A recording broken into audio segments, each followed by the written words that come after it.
alilaaniwa na akabakia kuwa mzimu baada ya kuwaua watoto wake wawili bila hata huruma. Ni kimya chenye uzito kinachobeba kilio cha mzimu mwanamke anayeteseka. Se escucha.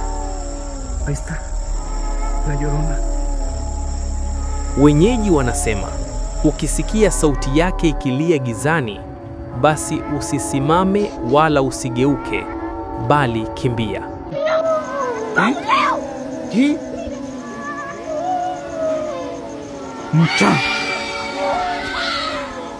Kwa sababu hiyo si sauti ya binadamu tena, ni roho iliyopotea inayotafuta kitu ambacho haiwezi kukipata tena.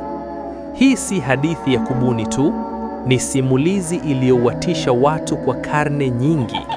Hadi leo bado inasimuliwa.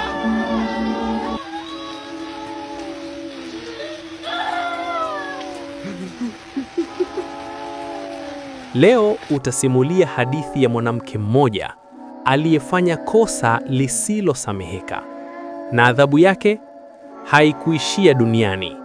Hii ni hadithi ya La Llorona, mzimu wa mwanamke unayesumbua hadi leo hii. Je, ni kitu gani kilimkuta mwanamke huyu hadi kumpelekea kuwa mzimu? The Storybook.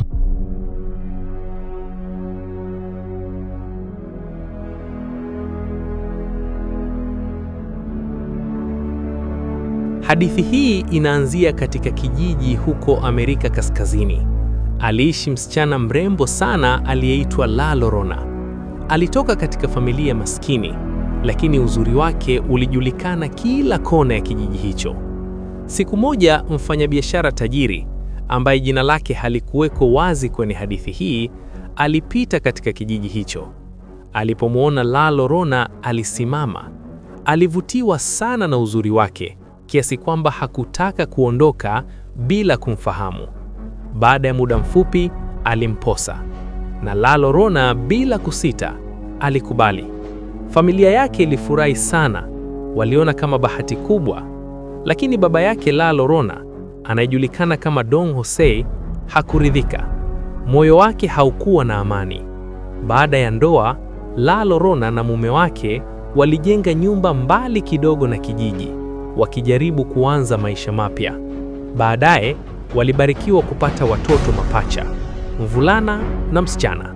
Lakini furaha hiyo haikudumu. Mume wa La Llorona alianza kubadilika. Alikuwa akisafiri sana, na aliporudi nyumbani aliwajali watoto tu. La Llorona alihisi kupuuzwa. Alijua mume wake hampendi tena. Baada ya muda kupita, mume wake alisafiri na hakurudi tena. Miaka ilipita na La Llorona akaishi bila mwanamume, huku akiamini kuwa ametelekezwa. Lakini siku chache baadaye, La Llorona alikuwa akitembea kando ya mto akiwa na watoto wake. Ghafla aliona gari likisimama karibu na yeye. Ndani yake kulikuwa na mume wake akiwa na mwanamke mrembo. Moyo wa La Llorona ulijaa hasira, maumivu na kuchanganyikiwa. Kwa muda huo ni kama aliingiwa na roho ya kipepo na kusababisha kufanya mambo ya ajabu yaliyoshtua dunia. Bila kufikiria, aliwachukua watoto wake wawili na kuwatupa mtoni.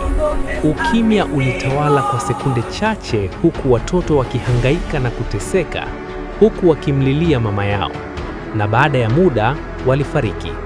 Kisha miili ya watoto wake ilianza kuelea juu ya maji, na baada ya muda ndipo akili yake iliporudi. Kwa majuto makubwa, mwanadada La Llorona alijirusha mtoni akitaka kufa pamoja nao. Na siku inayofuata, wananchi walifanikiwa kupata miili yote mitatu ya La Llorona pamoja na watoto wake wawili. Lakini haikuisha hapo. Mzimu wa mwanadada La Llorona ndipo ulipoanza kusumbua eneo hilo. Inasemekana roho yake haikupata pumziko. Mpaka leo, La Llorona anazunguka kando kando ya mito na maziwa ya eneo hilo, akilia kwa uchungu, watoto wangu, watoto wangu. Wapo watu walinukuliwa wakisema ukisikia sauti yake ikilia gizani, basi usisimame wala usigeuke, bali kimbia. Kwa sababu hiyo si sauti ya binadamu tena, ni roho iliyopotea inayotafuta kitu ambacho haiwezi kukipata tena. Hii ni hadithi ya mwanamke mmoja anayelia kwa uchungu usioisha, akisema, watoto wangu, watoto wangu. Hadithi hii ina mambo mengi ya kujifunza. Ulikuwa nami kipindi chote. Tafadhali usisahau kusubscribe channel yetu ya The Storybook New, like ikiwa umeipenda.